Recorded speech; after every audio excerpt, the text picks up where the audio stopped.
지난 일요일 10번에 걸쳐 진행된 시어머니의 건강 요리 교실이 드디어 마지막 수업을 맞았다. 그동안 바쁘다는 핑계로 한 번도 자리를 함께하지 못했지만 마무리만큼은 어머니의 수고를 응원하고 싶어 처음으로 참석했다. 시어머니는 채식 건강 요리 전문가다. 학원에서 배우거나 누군가에게 전수받은 것이 아니라 스스로 연구하고 실험하며 그 자리에 이르렀다. 위장이 약해 늘 음식을 조심해야 했고 외식을 거의 하지 않다 보니 자연스럽게 요리에 깊이 천착하게 된 것이다. 어머니의 요리는 완전한 채식을 기본으로 한다. 육류와 생선은 물론 달걀과 우유도 쓰지 않는다. 대신 직접 농사 지은 것이거나 신뢰할 수 있는 이들이 유기농으로 재배한 곡식과 채소를 재료로 삼는다.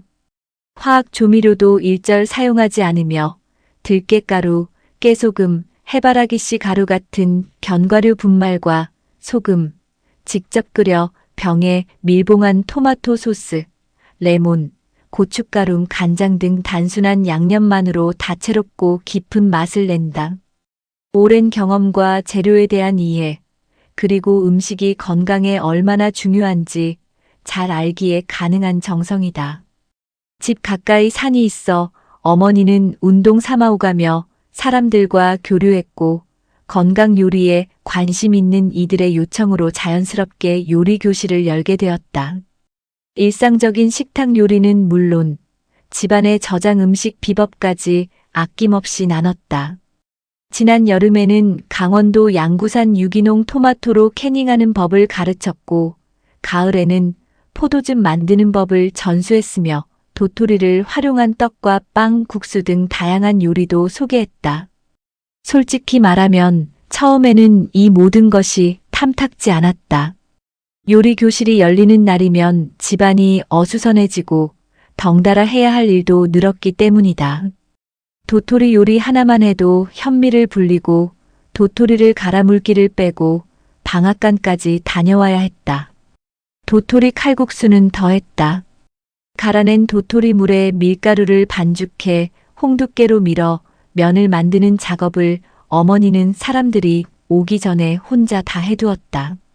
수업 시간에 그 과정을 모두 소화하기 어려우니 새벽 2, 3시부터 일어나 준비를 마치고 수강생들이 오면 완성된 결과물을 내보이며 간단한 실습만 진행하는 시기였다. 어떤 날 아침에는 부엌에 나가보니 밤새 만들어둔 도토리빵이 바구니 가득 쌓여 있었다. 허리가 아파 늘 파스를 붙이고 물리치료까지 다니시면서 어디서 그런 힘이 나오는지 처음엔 정말 이해하기 어려웠다. 가족들이 건강을 걱정하며 말려봤지만 소용이 없었다. 그러나 시간이 지나면서 조금씩 이해하게 되었다.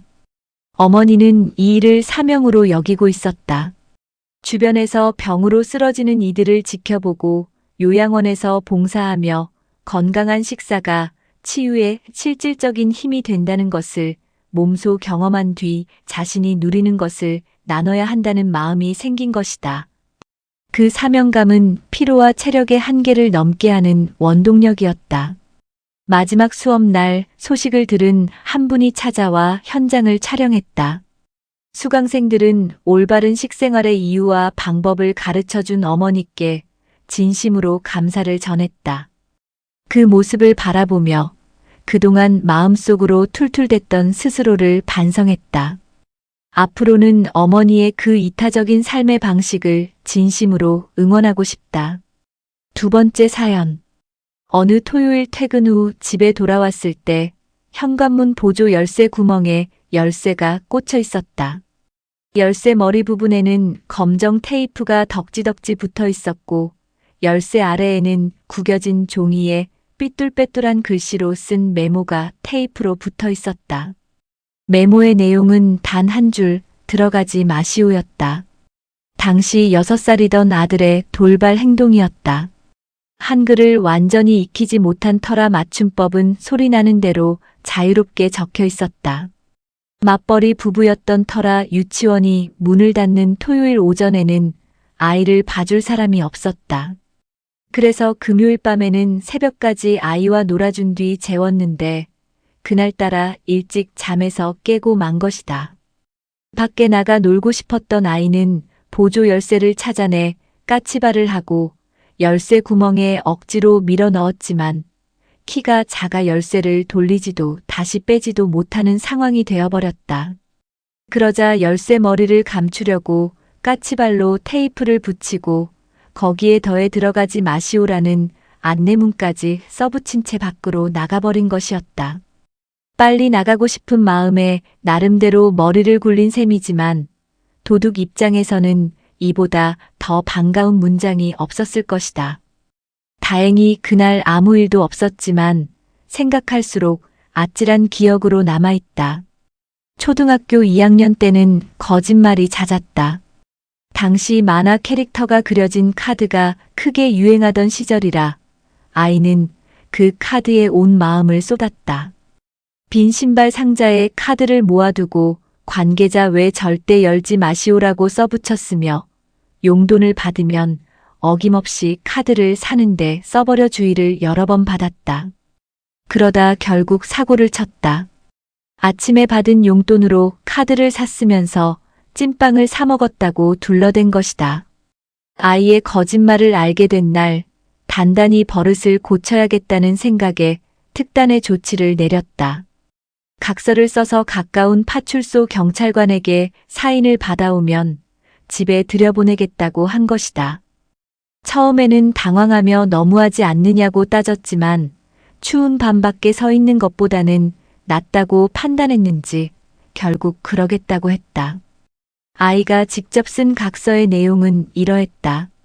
자신이 양평초등학교 2학년 7반 부반장이라는 것, 그동안 거짓말을 많이 했다는 것, 오늘도 용돈으로 카드를 사고는 찐빵을 사 먹었다고 거짓말했다는 것, 그리고 다시 거짓말을 하면 경찰관 아저씨가 잡아가도 좋다는 내용이었다. 마지막에는 경찰관에게 사인을 부탁하는 말도 정성스럽게 덧붙였다. 대외 문서인 만큼 맞춤법은 조금 손을 봐주었다. 공교롭게도 그 며칠 전 학교에서 고운 말쓰기 왕으로 뽑힌 직후였으니 완전한 두 얼굴이었다. 밤 7시가 넘은 시각이라 걱정이 되어 휴대폰을 챙겨보내며 도착하면 바로 전화하라고 일렀다. 30분이 지나도 연락이 없어 불안하던 참에 40분이 지나서야 집으로 오는 중이라는 전화가 왔다. 그런데 파출소를 다녀온 아이의 표정이 의기양양했다. 각서를 드렸더니 경찰관 아저씨가 친절하게 웃으시며 다시는 그러지 말라 하시고는 흔쾌히 사인해 주셨을 뿐 아니라 엄마랑 나눠 마시라며 드링크 음료까지 2병이나 챙겨주셨다는 것이다. 각서 끝에는 파출소장의 댓글이 적혀 있었다. 효준이의 글을 보고 사인해 드립니다. 좋은 아들 만드세요. 야단도 좀 맞고 정신을 차리길 바랐건만 오히려 신이 나서 돌아온 아이를 보며 앞으로 어떻게 훈육해야 할지 한동안 머리가 무거웠다. 그 일이 벌써 10년 전이다. 그 아이는 어느새 훌쩍 자라 고등학교 3학년이 되었고 심신이 건강한 청년으로 성장했다. 거짓말은 물론 하지 않는다. 기말고사가 끝난 날 마침 생일이기도 해서 아이가 시장에서 직접 장을 봐 떡볶이를 만들어 주었는데 정말 맛있었다. 운동도 잘하고 성격도 좋고 덩치와 어울리지 않게 자상하기까지 한 어디에 내놓아도 사랑스러운 아들이다. 아이가 거짓말을 한다고 너무 걱정할 필요는 없다. 아이들은 미숙하기에 혼나기 싫은 마음에 거짓말을 하기도 한다. 하지만 그것은 성장하는 과정의 일부이고 거짓말이 나쁘다는 것을 꾸준히 일러주며 사랑으로 지켜보면 자연스럽게 나아진다. 그날 밤 아이의 각서에 사인해 주시고 음료까지 챙겨주셨던 파출소장님 덕분에 효준이가 건강하게 잘 자랐다. 아이가 대학에 들어가면 함께 찾아뵙고 감사한 마음을 전하고 싶다. 세 번째 사연. 61년생인 어머니가 드디어 대학 졸업장을 손에 쥐었다. 3남매를 모두 대학까지 졸업시키고 나서야 본인의 꿈을 향해 늦깎이로 입학했던 2년간의 대학 생활이 빛나는 졸업으로 마무리된 것이다. 지방에서 서울로 자녀 셋을 모두 대학에 보내고 나서 어머니는 한동안 빈둥지 증후군으로 무기력한 날들을 보내셨다. 그러다 10년 전 동네 아주머니들과 함께 부녀회 자원봉사를 시작하셨다. 가냘프고 여린 분이 봉사활동을 한다고 했을 때 딸인 나는 크게 주목하지 않았다. 비슷한 또래 이웃들과 어울리며 우울한 기분을 달래시겠거니 싶었다. 봉사 공로로 시장 표창을 받으셨을 때도 그저 대단하다 정도로만 여겼다. 그런데 어느 날 어머니가 조용히 말씀하셨다. 너처럼 사회복지를 공부하고 싶다고. 그 말을 들은 순간 솔직히 이해하기 어려웠다. 나는 사회복지사 1급으로 현장에서 일하고 있었는데 박봉의 체력도 많이 소모되는 일이라는 걸 누구보다 잘 알고 있었기 때문이다. 그냥 집에서 편히 쉬시면 안 되겠냐고 엄마 마음도 헤아리지 못한 채 핀잔을 놓았다.